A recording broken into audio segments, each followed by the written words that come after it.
제가 지난 2주간 여러분 또 12월 특별 기도회를 하기도 해서 제가 기도에 관한 설교를 2번 했죠. 설교 제목 다 기도에 관한 설교 제목 기억나세요? 아마 다 기억날 거예요. 제가 매주 물어보니까. 첫 번째는 기도 안 하면 손해입니다. 두 번째는 기도는 훈련입니다. 그랬죠. 기도를 우리가 준비하고 있습니다.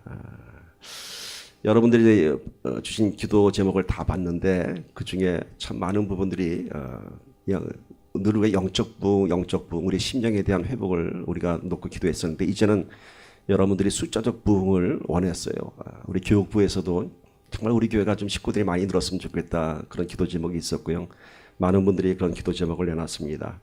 그래서 참 제가 소망이 들었습니다. 이제는 여러분들이 그릇이 되어갈 뿐만이 아니라 그릇에 채워줄 만한 때가 됐구나 싶은 생각이 들었습니다. 그래서 이제 오늘 말씀은 우리가 이제 전도에 관한 말씀을 제가 전할 텐데요. 왜 숫자적 부흥이 필요한가요? 교회는 뭐 사람이 많아야 꼭 좋은 건 아니라고 우리가 얘기하고 합니다만 그래도 숫자적 부흥이 필요한 이유는요. 첫 번째는 예배의 파워가 다릅니다. 10명이 드린 예배하고 30명이 드린 예배하고 그 예배의 힘이 다릅니다. 그래서 우리는 이 숫자적 부흥은 누구한테 뭐 우리 교회 이렇게 부흥했어라는 것을 자랑하기보다는 우리 예배에 큰 파워를 실리게 하기 위해서 그래서 우리가 좀 숫자적 부흥을 놓고 기도해야 할 것입니다. 그리고 두 번째는 이제 우리가 나 하나만의 신앙이 아닌 교회의 사명을 놓고 기도하고 있습니다. 정말 교회가 세상을 향해서 사명을 감당할 수 있는 교회가 될 수 있도록 기도하고 있습니다. 그러기 위해서는 우리를 통한 숫자적 부흥이 필요합니다. 그래서 오늘 말씀은 베드로의 편지입니다. 베드로의 편지인데 제목이 뭐죠? 너희는 이렇게 전도하라. 너희는 이렇게 전도하라. 교회 그릇 되어가기 위해서 준비하고 있고요. 이제 그릇이 되어가면서 우리가 그릇을 채워야 합니다. 그릇만 만들어 놓으면 아무 의미가 없죠. 거룩한 그릇을 만들었으면 은혜의 그릇을 만들었으면 채워야 합니다. 우리 아들 시인이가 초등학교 1학년 때입니다. 생일입니다. 그래서 엄마한테 생일 파티를 부탁을 하고요. 엄마가 또 초등학교 1학년 첫 생일이니까 정성껏 이제 음식도 준비하고 많이 준비했습니다. 토요일 날이었던 걸로 기억하는데 이제 꽃갈 모자를 쓰고 혼자서 막 생일상을 차려놓고 막 좋아합니다. 그래서 뭐 피자 애들 좋아하는 거 여러 가지 치킨이라고 다 준비해놓고 있는데 시간이 다 돼가는데 아무도 안 오는 거예요. 그래서 시인한테 애들 몇 명 오기로 했니? 그러니까 눈을 말똥말똥 떠요. 그래서 누구 오기로 했니? 그러니까 아무한테도 얘기 안 했대요. 그러고 혼자 꽃갈 모자 쓰고 뛰어다니는 거예요. 그래서 아니 생일 잔치를 준비했으면 불러야 올 것 아니야. 그러니까 뭐 네가 생일이라고 뭐 뉴스에 나왔니? 아니면 뭐 신문에 나왔니? 모르잖아. 그래갖고 부랴부랴 가까운 데는 애들 몇 명 불러갖고 겨우 했어요. 하마터면 썰렁한 생일 파티가 될 뻔했죠. 지금도 그 얘기하면 웃습니다. 그래요. 우리도 마찬가지입니다. 우리가 열심히 교회가 그릇되어 가기를 위해서 준비하고 기도하지만은 우리가 알리지 않으면은 초대하지 않으면은 그 그릇이 썰렁한 잔치가 되고 말 것입니다. 그래서 오늘 여러분 전도에 관한 말씀 늘 제가 설교 가운데도 얘기하지만은 오늘은 좀 특별히 제가 말씀 가운데 받은 이 전도에 관한 말씀이 있습니다. 예수님의 제자들이 예수님과 다닐 때는 그렇게 파워풀한 제자가 아니었어요. 부활의 능력도 알지 못했고 그들이 바라는 것은 다른 나라였습니다. 그러나 예수님께서 십자가에 못 박히시고 부활하신 후에 비로소 제자들은 죽음을 던질 수 있는 순교를 감당할 수 있는 그런 제자들이 되었습니다. 그래서 드디어 마띠아를 포함한 12명의 제자들이 로마를 변화시켰고 세상을 변화시켰습니다. 여러분 우리가 몇 명인지 아세요? 몇 주 전에 시어보니까 딱 12명이더라고. 12명 갖고 세상을 변화시켰습니다. 좀 이제 우리가 한번 12명의 파워풀한 우리 기도로 한번 전도의 문을 열어봅시다. 베드로도 하루에 3,000명, 5,000명씩 회심을 시켰고 세례를 주었습니다. 당시에는 제자들이 수많은 기사와 이적을 일으키면서 교회 부흥을 이뤘습니다. 수많은 부흥의 역사들이 있습니다. 여러 가지 그 거룩한 통로들이 있었습니다. 회개를 통한 부흥이 있었고요. 말씀을 통한 부흥이 있었고요. 그렇다면 이 시대에 필요한 부흥의 전략은 무엇일까? 그렇다면 이 시대는 어떠한 전략이 이러한 부흥을 일으켜낼 수 있을까? 한번 생각해 봤습니다. 많은 부흥의 그런 툴들이 있었죠. 심지어는 뭐 노방전도에서부터 시작해서 전도 폭발 여러 가지 영성 훈련들, 또 우리가 지난 수련회 때 나눴던 관계 전도에 관한 오이코스 여러 가지 툴이 있었습니다. 수많은 전도 프로그램들이 있습니다. 저는 베드로의 편지 속에서 오늘 이 말씀을 찾으면서 아주 참 심한 충격을 받았습니다. 이 말씀이 바로 이 시대를 향한 전도 전략이구나 라는 깨달음이 있었습니다. 그래서 오늘은 이 말씀을 통해서 너희는 이렇게 전도하라, 제가 아닌 사도 베드로의 특강을 한번 나눠보기를 원합니다. 오늘 베드로가 이 말씀을 통해서 너희는 이렇게 전도하라라고 하는 전도의 세부적인 전략을 세워놨습니다. 자, 주신 말씀 3장 13절부터 17절, 베드로전서 3장 13절에서 17절 한 마음으로 읽고 한 절 한 절 우리 나눠보도록 합시다. 또 너희가 열심으로 선을 행하면 누가 너희를 해하리요? 그러나 의를 위하여 고난을 받으면 복이 있는 자니 그들이 두려워하는 것을 두려워하지 말며 근심하지 말고 너희 마음에 그리스도를 주로 삼아 거룩하게 하고 너희 속에 있는 소망에 관한 이유를 묻는 자에게는 대답할 것을 항상 준비하되 온유와 두려움으로 하고 선한 양심을 가지라. 이는 그리스도 안에 있는 너희의 선행을 욕하는 자들로 그 비방하는 일에 부끄러움을 당하게 하려 함이라. 선을 행함으로 고난받는 것이 하나님의 뜻일진데 악을 행함으로 고난받는 것보다 나으니라. 아멘. 자, 13절 첫 절에서 너희가 전심으로 선을 행하면 누가 너희를 해하리요 이렇게 전하고 있습니다. 그러니까 먼저 전도 전략의 첫 번째는 선을 행하라, 선을 행하라 이겁니다. 선을 행하면은 아무도 너희를 비방하지도 않고 너희를 해하지도 않는다고 합니다. 여기서 말하는 선을 행하면 할 때 이 선의 개념을 우리가 먼저 좀 깨달아야 됩니다. 여기서 얘기하는 이 선이 무엇인가? 선한 사마리아인의 비유를 잘 알고 있죠. 강도당한 자가 쓰러져 있을 때 제사장도 지나가고 레위인도 지나가고 천대받은 사마리아인이 지나갔지만은 강도당한 사람을 구출한 것은 사마리아인이었습니다. 그때 선한 이웃이 누구입니까? 할 때 바로 선한 사마리아인을 예수님께서 비유로 말씀하셨습니다. 자, 선한 일. 지금 우리가 무슨 거룩한 그런 선한 것을 따지기 전에 일단 사람들이 얘기하는 선한 일이 뭘까요? 그냥 특별한 목적 없이 사심 없이 베푸는 그런 선한 일이죠. 강도 맞아 쓰러진 사람을 나하고 아무런 관계도 없지만은 또 나가 지금 가야 할 곳도 있지만은 그 사람을 불쌍히 여기면서 도와주는 것, 그것이 선행입니다.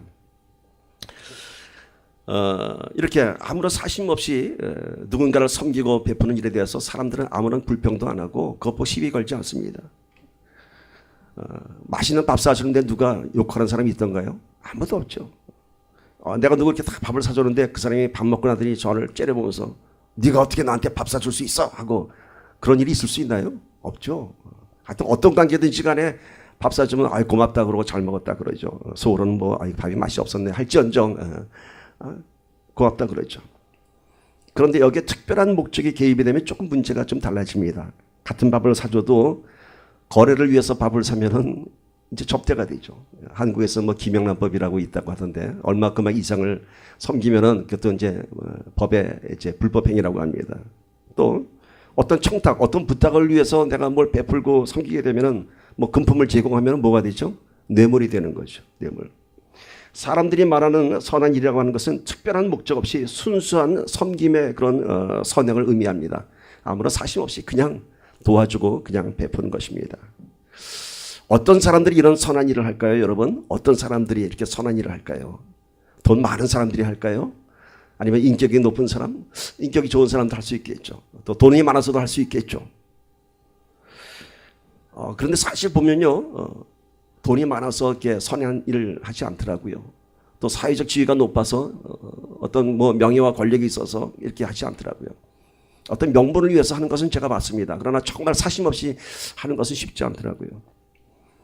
여러분, 매년 명동에 있는 구세군 자선남배에는 1억이라는 거금을 이렇게 던지고 가는 사람이 있다고 합니다. 무명으로서. 그리고 그 밑에는 신월동 주민 그러고 1억을 넣고 간다고 합니다. 한두 해가 아니라 계속. 사람들이 많은 궁금증이 났습니다. 도대체 신월동 주민이 누구일까? 작지 않은 돈을 무명으로. 결국은 알려졌습니다.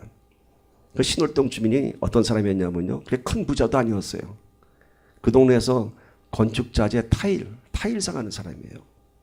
타일 공사하고 타일 팔면서 매년 1억씩 자선 냄비에 자기 업수표를 넣습니다. 그런가 하면은 구세군 본부에 매년 찾아오는 노부부가 있다고 합니다. 어느 한 해는 와서 2억을 놓고 갔다고 합니다. 그러면서 작년에는 저희가 어디 나갔다 오느라고 못 했는데 재작년에는 1억을 했고요. 그러니까 그 전에 못한 것까지 합해서 2억을 또 도네이션 했다고 합니다. 그러면서 제발 부탁인데 무명으로 해달라고, 이름 밝히지 말아달라고. 그래서 구세군 회관에서 그 노부부에게 처음 1억을 받았을 때 감사 편지를 줬다고 합니다. 그러니까 이 노부부가 다른 건 다 필요 없고 올해도 그 편지 한 장 달라고, 감사 편지 한 장 달라고. 그래서 뭐라고 말씀하시냐면은 우리가 이 다음에 아이들한테 나눠줄 것 아무것도 없어도, 우리가 갖고 있었던 재산 물질 다 아무것도 없어도 이것 하나만은 남겨주고 싶다고, 이 편지를 아이들한테. 그래서 너희들도 이렇게 살라고 이렇게 남겨주고 싶다고 합니다. 참 아름다운 얘기죠. 그렇게 부자가 아닌 정말로 사랑과 감사가 가득한 사람들의 선행인 것입니다. 이런 이야기가 사람들을 감동하고 그런 것이 이 세상의 따뜻한 이야기로 전해지고 있습니다. 예전에는 그 시간이 꽤 오래된 것 같아요. 아주 예전에는, 제가 어렸을 때는 교회 다닌다고 하면은, 예수 믿는다고 하면은 그래도 사람들이 이 사람은 참 좋은 사람이다, 참 착한 사람일 것이다, 법 없이도 살 사람이다 라고 하는 그런 평가가 있었습니다. 그래서 교회 다닌다고 하면 다 이렇게 선한 사람으로 인정을 해줬습니다. 그런데 요즘은 좀 많이 달라졌어요. 그 평가가 좋은 평가보다는 사실 나쁜 평가가 더 많은 것 같아요. 식당 주인들이 제일 싫어하는 사람이 누군지 아세요? 교회에서 오는 사람들 제일 싫어한다고 합니다.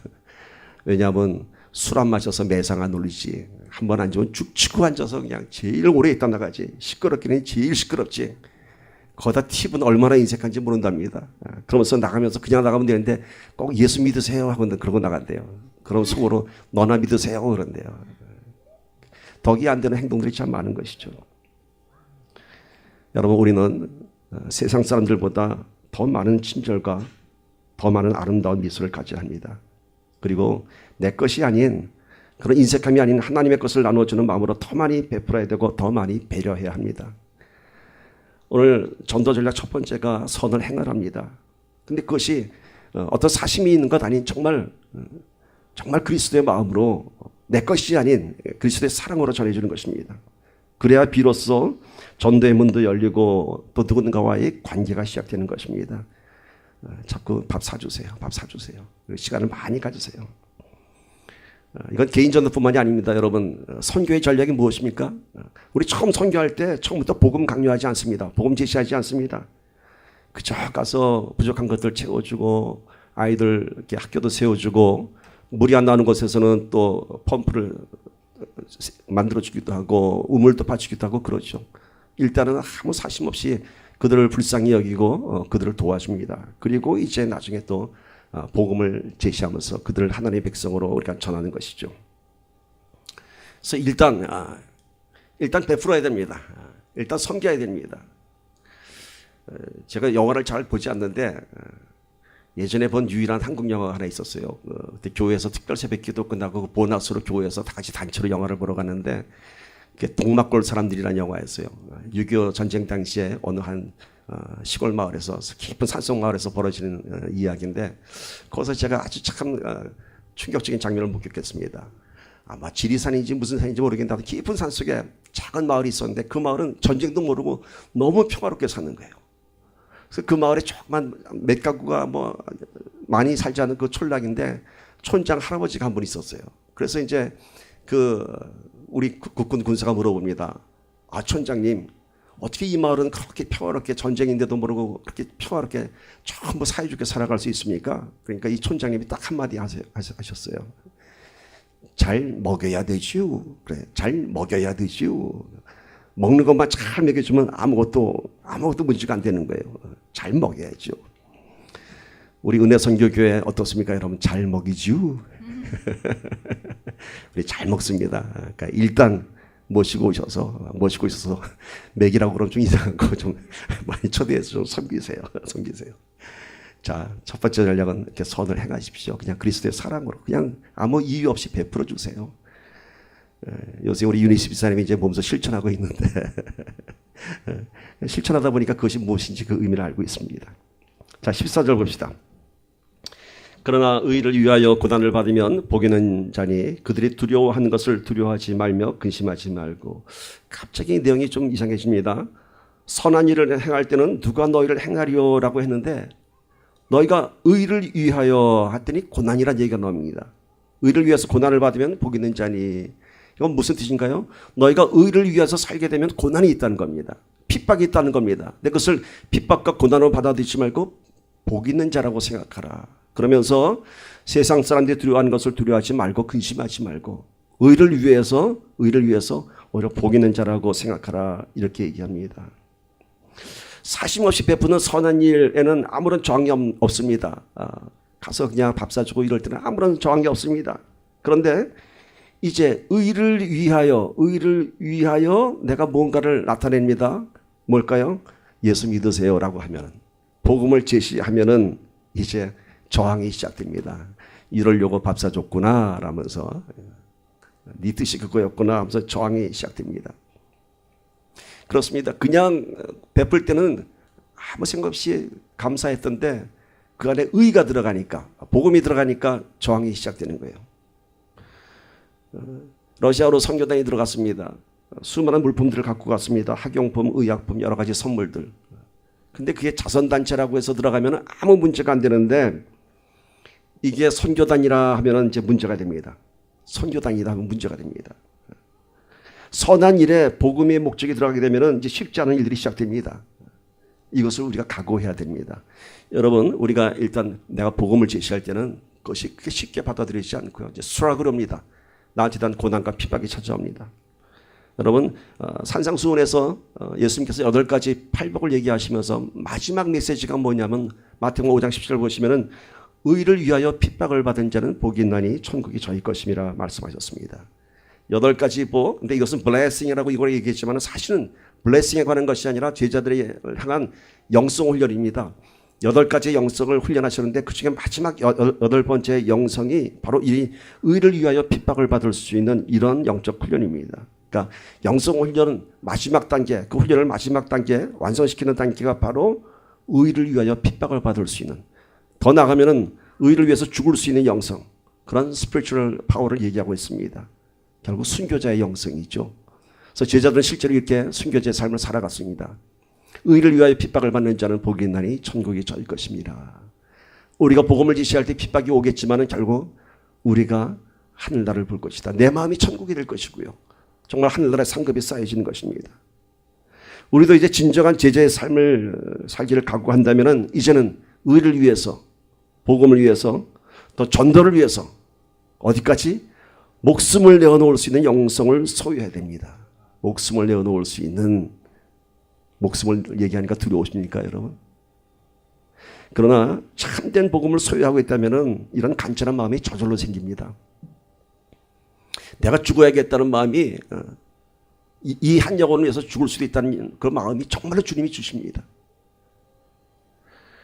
이번 기도 제목 중에 어느 집사님이 낸 기도 제목이 교회가 복음의 통로가 되기를, 전도하는 교회가 되기를, 기도하는 교회가 되기를, 이런 제목이 있었습니다. 네, 그분이 신방 가운데 그런 얘기 하세요. 이 기도 제목이 어떻게 보면 그냥 일상적인 기도 제목 같지만은 자기는 정말 그 안에서 간절한 마음이 불같이 일어났다고 합니다. 그렇습니다, 여러분. 교회가 복음의 통로되는 건 당연한 것입니다. 그러나 당연한 그것이 정말 내 안에 불같은 열정이 일어나게 되면요, 목숨까지 내어놓을 수 있는 것입니다. 한 영혼 데려오기 위해서. 제 기도 제목 여러분이 혹시 나누셨는지 모르겠는데 저는 2018년도 기도 제목 중에 하나가 최소한 한 달에 한 가정 등록 및 방문. 여기는 여러분들의 뜨거운 마음이 함께 되어야 할 줄 믿습니다. 한번 생각해 보세요. 최소한 한 달에 한 가정만 된다면은 우린 연말이 되면은 교회가 어떻게 될까요? 배가 되죠. 그 이상이 되죠. 이제는 전교인 성가대를 안 해도 될 만한 그런 식구가 될 것입니다. 아마 이런 소망을 갖기를 바랍니다. 자, 이렇게 우리가 핍박과 고난이라는 것을 전제로 해서 이제 복음을 전해야 됩니다. 이런 질문을 던지죠. 왜 예수 믿는데 사람들이 복음을 전하면 핍박을 할까? 우리에게 그런 것에 대한 수라고를 줄까 하는 질문을 해봅니다. 왜 예수만 믿으라고 하면 사람들이 싸넣어지고 왜 교회 나가자 그러면 돌변할까? 그리고 나를 보는 눈빛이 참 쉽지가 않습니다. 저는 이 주제를 아주 쉽게 그리고 단순하게 접근하고자 합니다. 저희가 어렸을 때는요, 지금 세대하고 달라서 지금 세대는 다 손에 스마트폰 갖고 뭐 이런 거 갖고 노는데 우리는 그냥 다 나갔어요. 다 이게 방목했어요, 우리 부모님들이. 그저 아침에 눈 뜨고 일어나면은 그냥 방학 때는 길거리 나가서 뭐 이리 쏠려다니고 저리 쏠려다니고 막 그랬죠. 뭐 패거리로 몰려다녔습니다. 그러다 보니까 자연히 판이 갈라져요. 뭐 게임을 하더라도 판 갈르고 이렇게 돼요. 그러다 보니까 어떤 편이 생겼는지 아세요? 좋은 나라 편, 나쁜 나라 편 이렇게 정합니다. 이제 칼싸움을 해도 너희는 나쁜 나라 편이야, 우린 좋은 나라 편이야. 그러면서 막 이제 그런 장난을 시작합니다. 그래서 늘 우리들은 어렸을 때 좋은 나라 편, 나쁜 나라 편 이렇게 나눴습니다. 늘 그러면서 자기네들이 좋은 나라 편이라고 하죠. 근데 재밌는 것은 우리가 어렸을 때 봤던 만화나 또 무슨 동화 주인공들도 다 이래요. 그래서 우리도 권선징악이죠. 다 좋은 나라 편, 나쁜 나라 편으로 갈라졌어요. 주인공을 못살게 구는 역할은 다 나쁜 나라 사람들이고 나쁜 사람들이 있죠. 그러니까 흥부, 콩쥐는 다 어느 나라 사람들, 좋은 나라 사람들. 놀부, 팥쥐는 다 나쁜 나라 사람들이죠. 근데 이상하게도 이 좋은 나라 사람들은 늘 핍박을 당해. 콩쥐는 늘 괄시를 당하고 흥부는 맨날 귀찮게 맞고 오고 이래요. 참 이상하지. 착하고 좋은 사람들인데 아주 불쌍해요. 근데 그 끝에는 늘 좋은 나라 사람들이 해피엔딩으로 끝나요. 늘 좋은 나라 사람들이. 이게 복음이더라고요. 이게 복음이에요. 핍박받는 한 가지 이유가 있어요. 우리가 뭔지 아세요? 다 우리가 좋은 나라 편이기 때문에요. 다 우리가 예수님 편이기 때문에 그래서 세상이 우리를 미워하는 거예요. 제가 이렇게 쉽게 얘기하니까 이렇게 만화 같은 얘기 같아요. 아마 제 머릿속에 그려진 얘기 같아요. 말씀이 그렇게 전하고 있습니다. 요한복음 15장 18절 19절 보세요. 이 말씀이 바로 그겁니다. 함께 읽읍시다. 시작. 세상이 너희를 미워하면 너희보다 먼저 나를 미워한 줄 알라. 너희가 세상에 속하였으면 세상이 자기의 것을 사랑할 것이나 너희는 세상에 속한 자가 아니요 도리어 내가 너희를 세상에서 택하였기 때문에 세상이 너를 미워하느니라. 바로 그 뜻이잖아요. 이 성경을 만약에 어린이 성경으로 번역한다면 이런 얘기입니다. 너희가 나쁜 나라 편이면은 나쁜 나라 사람들이 좋아할 텐데 너희가 예수님 편, 좋은 나라 사람이기 때문에 나쁜 나라 애들이 너를 미워하는 거야. 이런 거예요. 그렇죠? 이제 이유가 설명이 됐죠. 우리가 핍박받는 이유, 고난받는 이유는 뭔가요? 우리가 예수님의 자녀들이기 때문인 것입니다. 우리가 예수님 믿는 사람들이기 때문입니다. 그렇다면 저들은 뭔가요? 이 사탄 권세에 사로잡힌 세상 사람들이 있죠. 우리는 저들을 위해서 우리가 헌신해야 됩니다. 저들을 우리가 판단하고 정죄할 것이 아니라 우리의 핍박과 고난을 넘어서 그들을 주님의 사랑으로 인도해야 하는 것입니다. 분명 우리는 이제 신앙생활 하면서 또 전도하면서 겪게 되는 핍박이 있습니다. 디모데후서 3장 12절 봅시다. 무릇 그리스도 예수 안에서 경건하게 살고자 하는 자는 핍박을 받으리라. 이게 말씀이 전했어요. 경건하게 살고자 하면은 당연히 핍박을 받습니다. 세상이 그렇기 때문에. 우리가 신앙생활 하면서 이렇게 핍박받는 것은 당연한 것입니다. 거짓된 세상에 진리가 들어올 때 이 거짓의 세력은 진리를 핍박하게 되어 있습니다. 예수님께서 이 땅에 오셨을 때 수많은 바리새인들, 수많은 종교 지도자들 어떻게 했죠? 진리가 들어왔으니까 나의 것을 빼앗기지 않기 위해서 핍박했던 것이죠. 오늘 우리들의 삶 속에서 신앙으로 인한 핍박이 올 때 우리는 오히려 기뻐해야 할 줄 믿습니다. 왜 기뻐하나요? 내가 진리의 복음을 붙잡았다는 사실을 기뻐하시고 내가 그 복음을 갖고 지금 선포하는 사명자가 되었다는 사실에 기뻐하기를 바랍니다. 죽어있는 신앙에는 아무런 핍박이 없습니다. 그 안에 생명이 없기 때문이죠. 예수 믿는 척하기 때문에 세상에 아무런 스트러글이 없습니다. 그냥 그대로 놔둡니다. 그러나 내 삶 속에 지금 내 신앙으로 인한 핍박이 있다고 하는 것은 내 신앙 안에 지금 영적 권세가 지금 시작되는 것을 의미합니다. 그러니까 여러분 나가서 전도할 때 핍박받을 때 기뻐하십시오. 이게 내 전도가 이게 지금 말빨이 쓰는구나. 야, 얘가 지금 흔들리는구나. 핍박이 크면 클수록 더 상대방이 깨지고 있다는 증거입니다. 그런데 상대방이 어떨 때는 그래 가지 하면서 웃을 때가 있어요. 보너스 선물 줄 때가 있어요. 그래도 끝까지 그분을 복음으로 인도해야 됩니다. 필리핀 같은 곳에서는요, 가서 복음을 전하면 다 믿는다 그래요. 예수 믿죠. 예수 믿죠. 왜냐하면 그 사람들은 예수에 대한 개념이 없어요. 수많은 신들 중에 하나니까. 뭐 그거 믿는 거 아무 문제 안 되죠. 중요한 것은 하나뿐인 신, 하나뿐인 하나님을 전하는 것입니다. 그러니까 오늘 우리가 교회 인도에서 잘 나올 때도 그분에게 살아계신 하나님을 전해야 할 줄 믿습니다. 누군가가 신앙적으로 여러분을 힘들게 한다면 이제는 그것이 우리에게 더 신앙의 큰 도전이 될 줄 믿습니다. 핍박은 복음이 전해지는 증거입니다. 여러분, 우리가 이게 상처난 곳에 소독을 하게 되면 어떻게 되죠? 쓰라리고 아프죠. 막 거품 나면서 그 안에 균이 있다는 얘기 있죠. 근데 맨살에다 소독하면 어떻게 돼요? 그냥 시원하기만 하죠. 아무런 반응이 없습니다. 고통이 있다는 것은, 핍박이 있다는 것은 그 안에 치유가 시작된다는 것입니다. 뭔가 반응하고 있다는 것입니다. 고통이 없는 치료법은 없습니다. 이 땅에 복음이 전파되면서 피를 흘리지 않은 곳이 없습니다. 여러분이 가는 곳마다 쉽게 전도되는 것 아무것도 없을 것입니다. 이것을 우리가 감당해야 할 것입니다. 그러나 핍박은 우리를 힘들게 할 수는 있어도, 우리를 지치게 할 수는 있어도 우리를 이길 수는 없습니다. 우리는 승리를 갖고 가는 것입니다. 하나님의 복음이 그런 파워풀한 능력이 있는 것입니다. 핍박을 두려워하지 말고 오히려 감사함으로, 담대함으로 승리를 선포합시다. 만약에 핍박이 두렵다면, 복음을 전하는데 너무 나한테 오는 게 힘들고 관계가 많이 무너진다면, 그래서 그런 것이 두려워서 타협을 하게 되면 결국 둘 다 죽게 됩니다. 예수님께서는 그러한 타협, 그러한 화평을 주러 온 것이 아니라 오히려 불화하게 하려고, 갈등이 있게 하려고, 그래서 검을 주러 왔다고 합니다. 그 검이 바로 말씀입니다. 그 말씀으로 화평이 아닌 복음으로 하나가 될 것을 전하고 있습니다. 오늘 우리 다시 한번 핍박을 두려워하지 않기를 바랍니다. 복음의 권세를 기뻐하십시오. 사도행전 5장 41절 봅시다. 사도들은 그 이름을 위하여 능력받는 일에 합당한 자로 여기심을 어떻게 해요? 기뻐하면서 공의 앞을 떠나니라. 예수의 이름을 위해서 능력받는 일, 순교당하는 일, 핍박당하는 일에 대해서 내가 합당한 자로 여기심을, 와, 나를 이렇게 순교자로 부르셨구나, 나를 사명자로 부르셨구나 하는 이 사실을 기뻐했다고 합니다. 여러분, 제자들이 이 핍박받는 일을 기뻐했다는 것을 어떻게 우리가 포커스를 집어야 되냐면요, 제자들은 자신들의 삶에 오는 핍박, 순교, 그 두려운 것을 보는 것이 아니라 그들이 선택되었던 것을 거기에 기뻐하고 있는 것입니다. 내 안에 복음이 있다는 사실, 핍박을 보는 것이 아니라 복음을 본 것입니다. 오늘 우리의 초점이 여러분의 전도 현실에서 핍박과 고난과 갈등을 볼 것이 아니라 그걸 통해서 내가 사명자가 됐다는 사실을 보기를 바랍니다. 분명한 진리가 있습니다. 여러분, 내 육신이 원하는 대로 살면은, 내 육신이 원하는 대로 가만 놔두면 그것은 죽음에 이른 길입니다. 우리 건강을 봐도 그렇습니다. 그냥 내 육신이 원하는 대로 먹고 싶은 거 다 먹고, 정말로 내 몸이 원하는 대로 단 거 좋아하는 대로 저처럼 이렇게 단 거 막 먹고 그러면은 그 이제 망가지는 거예요, 이제. 여러분, 건강한 사람은 육신이 원하는 것을 통제하죠.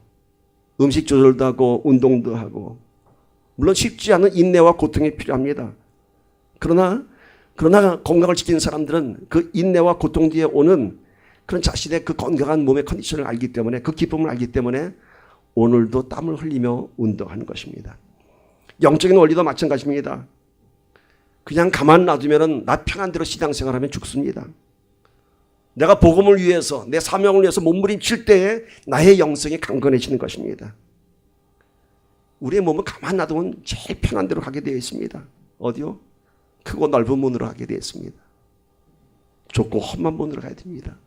그때 우리가 영적으로 우리가 담대해지고 영적으로 강건해질 것입니다. 오늘 말씀 보니까 의를 위하여 고난을 받으면 복이 있는 자니 그들이 두려워하는 것을 두려워하지 말며 근심하지 말고, 신앙생활하면서 겪게 되는 여러 가지 영적 갈등과 고난을 두려워하지 말라고 합니다. 근심하지 말라고 합니다. 그것이 오히려 우리의 기쁨이 될 것입니다. 기쁨이 될 것입니다. 이제 세 번째, 15절에 보면 이런 말씀이 있습니다. 너희 마음에 그리스도를 주로 삼아 거룩하게 하고 너희 속에 있는 소망에 관한 이유를 묻는 자에게는 대답할 것을 항상 준비하되 온유와 두려움으로 하고. 여러분 보세요. 이제 전도자의 사명 안에는 핍박과 고난이 있습니다. 그 다음에는 무슨 말씀이 나오냐면은 너희 마음에 그리스도를 주로 삼아 거룩하게 하고 얘기합니다.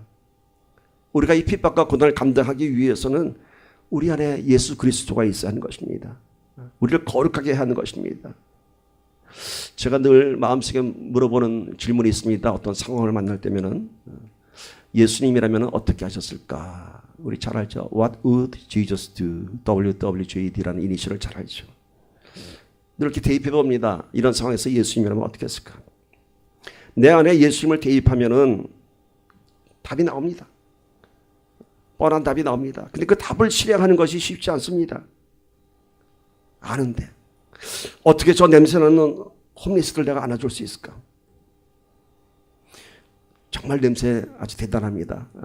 저 요 앞에 알베르토 텐트촌 가봤는데 사람에게서만 나는 것이 아니라 그 텐트 안에서 온갖 찌린내, 온갖 정말로 냄새들이 코를 찌릅니다. 그들을 안을 수 있을까? 정말 그리스도의 사랑으로. 나를 배신한 사람을 정말 내가 그리스도 예수로 용서할 수 있을까? 불쌍한 마음도 있고 용서할 마음도 있습니다. 왜냐하면 그것이 답인 걸 알기 때문에. 근데 그러기에는, 안아주기에는, 내가 용서하기에는 내가 감당할 것이 너무 힘듭니다. 너무 부담이 많습니다. 그러면서 속으로 결정을 내립니다. 이건 오직 예수님만 가능한 일이야. 예수님만 가능한 일이야 하면서 불쌍하지만 용서해야지만 애써서 눈길을 돌릴 때가 있습니다. 이때 한번 우리 이렇게 한번 다시 한번 대입을 해봅시다. 내 안에 예수님을 대입했더니 난 예수님이 아니기 때문에 할 수가 없어 라고 한다면은 내가 보는 그 상대방에다가 한번 내 아들 내 딸을 대입해 봅시다.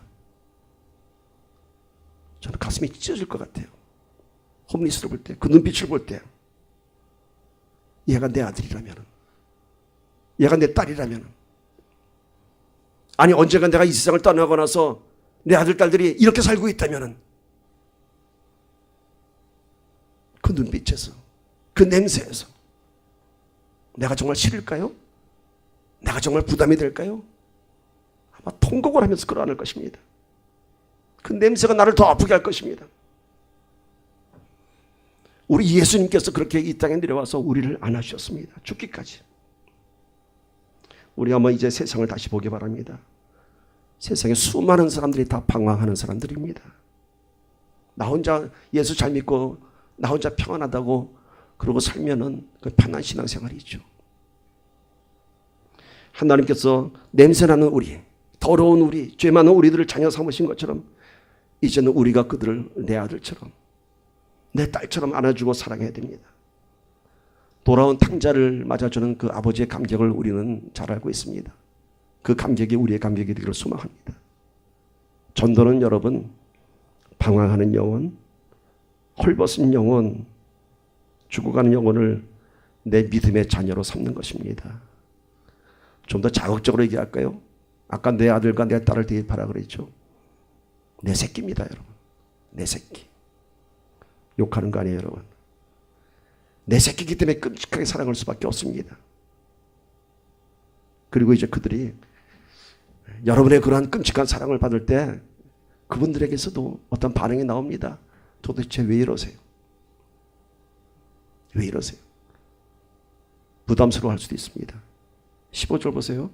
너희 속에 있는 소망에 관한 이유를 묻는 자에게는 대답할 것을 항상 준비하되 온유와 두려움을 하고. 그들이 우리한테 질문할 때 우리 안에는 소망이 무엇이냐고, 그 근원이 뭐냐고 물을 때 대답할 것을 준비하라고 합니다. 우리 한 두어 달 전에 손길동 형제가 우리 나눔방에 느닷없이 불량한 모습으로 뛰어들어와서 막 질문도 떴죠. 하나님 나라가 도대체 뭐예요? 어디예요?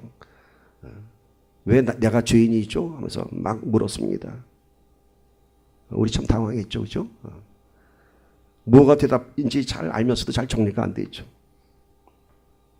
오늘 베드로가 우리에게 이럽니다. 대답할 것을 항상 준비하되. 여러분, 교과서적인 답변은 우리에게 나올 수 있습니다. 배운 대로서 교과서적인 답변을 얘기할 수 있습니다.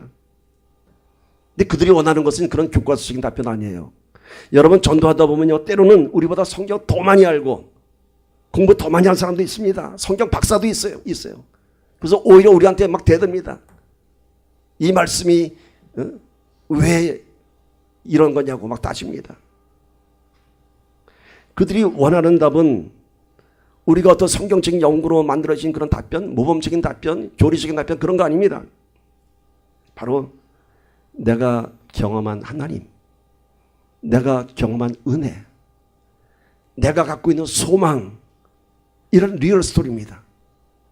여러분, 물어볼 때 교과적인 답변이 아니라 그냥 우리 삶 속에서 전해지는 이야기들이 그들에게 답변이 될 것입니다. 그러려면 어떻게 할까요, 여러분? 전도 현장에서만 내가 경건한 척 살아가는 것이 아니라 내 삶 속에서 그것이 배어 있어야 됩니다. 그래서 그들이 우리를 볼 때 큰 답변 안 들어도 우리의 눈빛만 봐도, 우리의 표정만 봐도 아, 예수 믿는 분이구나. 이것이 무엇일까? 답이 필요 없습니다. 그냥 우리 몸에서 나오는 그대로 전해지면 되는 겁니다. 여러분, 우리 안에 이런 하나님과의 사랑의 이야기가 날마다 쌓여져야 합니다. 그것이 전해지는 것입니다. 한번 사랑의 이야기를 한번 기록해 보세요. 매일매일 받았던 은혜를 기억해 보시고 기록하시고, 오늘 나눴던 하나님과의 대화, 오늘 나한테 주셨던 말씀들, 또 특별히 내가 하나님과 나눴던 그런 비밀스러운 이야기들, 그런 이야기를 한번 적어보세요. 그럼 그것이 여러분의 큰 믿음의 재산이 될 것입니다. 그저 가만히 있다가 대답하려면 얼굴 빨개지면서 막 이러지 말고 당황하지 말고 그냥 웃으면서 내가 겪은 하나님을 전하면 됩니다. 그런데 보니까 온유와 두려움으로 하라고 합니다. 여러분, 여기서 온유와 두려움의 의미를 좀 더 자세히 알아야 됩니다. 영어 성경에 보면 자세히 나왔어요. 보세요 한번. 맨 밑에 있죠. But do this with gentleness and respect예요. 가르치는 것이 아니고 아주 친절하게, 아주 정중하게 인격을 존중하면서 전하는 것입니다. 그래서 전도는 인내가 필요하고요. 상대방의 인격을 존중해 줘야 되고, 꾸짖지 마세요. 예수 모른다고 너 그렇게 살면 안 돼, 너 그러면 지옥 가, 전도 안 됩니다. 여러분, 리스펙트 해야 되고요. 그분이 살아온 인생을 존중해 줘야 되고요. 그리고 정말 정중하게 예수를 전해야 됩니다. 우리 단체 카톡방에 지난번에 박효진 장로님 간증 영상이 올라왔죠. 거의 이런 장면이 있었죠. 박효진 장로님이 전도를 하는데 아주 이놈의 사형수가 말을 안 들으니까 그냥 조패했다고 하잖아요. 그냥 조패때 그냥 패인 것도 아니고 얼마나 화가 났으면 전도하다가 그냥 열이 확 뚜껑이 열려갖고 그냥 이놈의 시기없어. 물론 이제 교도소 소장이니까 패를 수 있었겠죠. 그리고 회개했다고 하잖아요. 그리고 무릎 꿇고 울었다고 하잖아요. 여러분, 분노의 전도가 되지 않고요, 인격을 존중하는 전도가 되어야 할 줄 믿습니다. 마지막으로 16절 봅시다. 선한 양심을 가지라. 이는 그리스도 안에 있는 너희의 선행을 욕하는 자들로 그 비방하는 일에 부끄러움을 당하게 하랴. 선한 양심을 가지라고 합니다. 선한 양심. 선한 양심이 무엇인가요?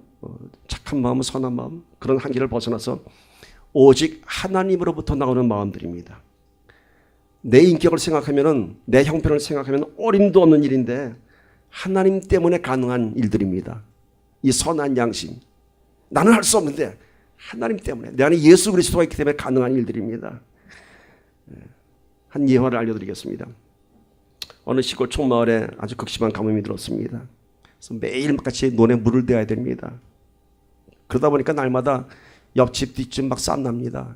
이제 내가 받을 차례다. 왜 먼저 호수를 먼저 갖고 갔냐 그럽니다. 근데 그 마을에 아주 예수 잘 믿는 분이 계셨어요. 이분도 늘 물을 대느라고 힘이 들었습니다.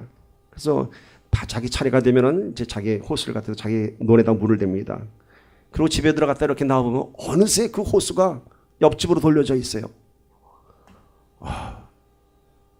열이 확 받습니다. 예수 믿지만 참지, 침 꿀떡 삼키고 조용히 그 호수를 또 자기 논에 빼고 들어갑니다. 그 다음 날 보니까 또 돌려져 있어. 점점 열이 납니다. 이걸 찾아가서 얘기를 해. 한바탕 붙어버려. 네 논만 갈라졌냐? 내 논도 갈라졌다. 너만 잘 살려고 그러냐? 나도 먹고 살아야겠다. 이 타당한 싸움을 한번 해볼까? 막 이런데 마음속에 들어있는 선한 양심이 있었어요. 야, 그래도 내가 예수 믿는 사람인데, 그래도 내가 이 사람 전도하려고 내가 지금 마음 먹고 있는데 이게 싸움하면 전도는 안 되겠다 싶었어요. 그래서 그 다음 날부터는 그냥 바꿔도 그냥 가만히 놔뒀어요. 그냥 자기가, 내가 그냥 차라리 일찍 일어나고 말지 해서 먼저 일찍 이른 새벽에 일어나서 그냥 남들 다 잘 때 막 3시 나가서 물 받아 놓고 그러 들어갑니다. 근데 그 다음에 보면 아침에 또 바뀌어져 있어. 그러다가 듣는 생각이 있었어요. 분노 대신에 이런 생각이 들었어요. 와, 이 사람이 내 호수를 가로채면서 얼마나 마음이 불편했을까? 얼마나 마음이 불편했을까? 얼마나 두근두근 그랬을까? 내가 나올까 봐 눈치 보면서 얼마나 조마조마했을까? 그런 생각이 드는 거예요. 그래서 그 다음에는 그 다음날 새벽 일찍 나가서 아예 호수를 그 집에 대놓고 들어왔어요. 대놓고 들어왔어요. 그러길 며칠 지나니까 그 사람이 찾아왔어요. 어떻게 그럴 수 있냐고. 어떻게 그럴 수 있냐고. 그러면서 나도 당신이 믿는 예수님을 믿고 싶다고. 그러면서 전도가 됐다고 합니다. 여러분 오늘 말씀 보니까 선한 양심을 가지라. 그리스도 안에는 너희의 선행을 욕하는 자들로 그 비방한 일에 부끄러움을 당하게 하려 함이라. 더 큰 사랑을 주면요. 더 큰 사랑을 주면은 오히려 부끄러워합니다. 갈등은 더 큰 사랑으로 이기는 것입니다. 상대방이 더 미안해할 때까지. 우리 옛말에 미운 놈 떡 하나 더 준다는 속담이 있죠. 아주 성경적인 얘기예요. 미운 놈 떡 하나 주면 관계가 회복돼요. 여러분 옆 사람에게 한마디 하세요. 떡 하나 드실래요? 떡 하나 드실래요? 예수님 때문에 사랑합니다. 아멘. 17절 마지막 말씀입니다. 선을 행함으로 고난받는 것이 하나님의 뜻일진데 악을 행함으로 고난받는 것보다 나으니라. 선을 행해도 고난이 있고 악을 행해도 고난이 있습니다. 보니까 선을 행함으로 고난받는 것이 하나님의 뜻의 고난이고요. 악을 행함으로 고난받는 것이 있다고 합니다. 근데 그것이 뭐라고? 비교가 안 된다고 해요. 그 고난의 의미가 다릅니다. 선을 행함으로 전도자의 삶을 살아감으로써 받는 그 고난은요. 기쁨이 있고 감격이 있고 보람이 있습니다. 그러나 악을 행함으로 받는 고난은 형벌입니다. 형벌. 나를 위해 사는 인생에는 기쁨이 없습니다. 여러분. 악을 위해 사는 것이 뭔가요? 죄의 의미는 하나님으로부터 벗어난 것입니다. 아로부터 타겟입니다. 악을 행한다는 것은 그 삶 속에 하나님이 없는 인생입니다. 오직 나만의 인생입니다. 이런 인생은 소망이 없죠. 여러분 소망이 없는 고난의 인생을 살겠습니까? 아니면 소망이 있는 고난의 인생을 사시겠습니까? 똑같은 인생은 살아가더라도 인생의 고난의 깊이가 다 있습니다. 그러나 그 고난을 바라볼 때 우리가 소망이 있느냐, 이 고난을 통해서 내가 하나님 나라를 만들어가느냐, 아니면 이것이 나의 형벌의 고난인가 하는 것은 여러분 참 분명한 선택을 우리에게 요구하고 있습니다. 오늘 베드로의 편지 이렇게 얘기합니다. 이렇게 전도하라, 이렇게 전도하라. 여러분 이렇게 우리가 소망 있는 고난을 감당하면서 전도자의 삶을 살기를 축복합니다. 언제까지 이렇게 전도해야 되냐고요? 아무리 전도해도 이게 잘 안 된다고요? 여러분 지난주에 성가대 연습할 때 악보 봤더니 악보가 눈에 잘 들어오던가요? 어떤 악보를 봐야 할지도 잘 모르겠고 막 헷갈리죠. 봐도 잘 모르겠죠. 어느 성가대 지휘자가 아주 기가 막히게 성가대를 잘 지휘해요. 악보를 갖다 주면 초면에 그냥 다 읽어버려요. 참 이상한 거예요. 전공자도 아닌데. 그래서 어느 집사님이 물어봤어요. 집사님 어떻게 이렇게 성가대 하시면서 악보 보면 딱 그렇게 한 번에 눈에 들어오세요? 그 비결 좀 알려주세요. 그러니까 밥 사면 알려줄게 그랬대요. 밥을 샀더니 그분이 얘기하는 거예요. 그 비결이 뭔가 그러니까 이거 참 알려주기 힘든데 정말 하시겠어요? 그러니까 하겠다고. 그러니까 뭐냐면 딱 한 가지예요. 악보를 외울 때까지 보세요. 악보를 외울 때까지 보세요. 싱겁습니까? 이게 복음입니다. 전도는 될 때까지 하는 겁니다. 어느 누구라고 잘하는 사람 없습니다. 될 때까지. 여러분 오늘 성가대 연습할 때 보세요. 이제 악보가 좀 눈에 들어올 겁니다. 이제 좀 더 오면은 확실히 될 것입니다. 아멘. 오늘 말씀 4가지로 정리합니다. 주보했습니다. 선한 일을 시작하라. 두 번째, 의를 위하여 받을 고난을 대비하라. 세 번째, 내 삶 속의 답변을 준비하라. 하나님과 이야기들을 준비하라. 네 번째, 선한 양심으로 선한 행동을 하라. 선한 선택을 하라. 우리 함께 말씀 붙잡고 기도합니다. 전도자의 삶을 살기를 바랍니다. 내 삶 속에 과연 선한 일이 있었던가? 내가 정말 의를 위해서 그 핍박을 잘 감당할 수 있었던가? 나는 내 삶 속에 하나님의 사랑의 이야기가 있는가? 이제는 선한 양심으로 아픔과 갈등을 더 큰 사랑으로 덮어주는 우리가 되기를 소망합니다. 여러분의 전도의 사명 가운데 뜨거운 열정의 불길을 가지를 소망합니다. 기도합시다.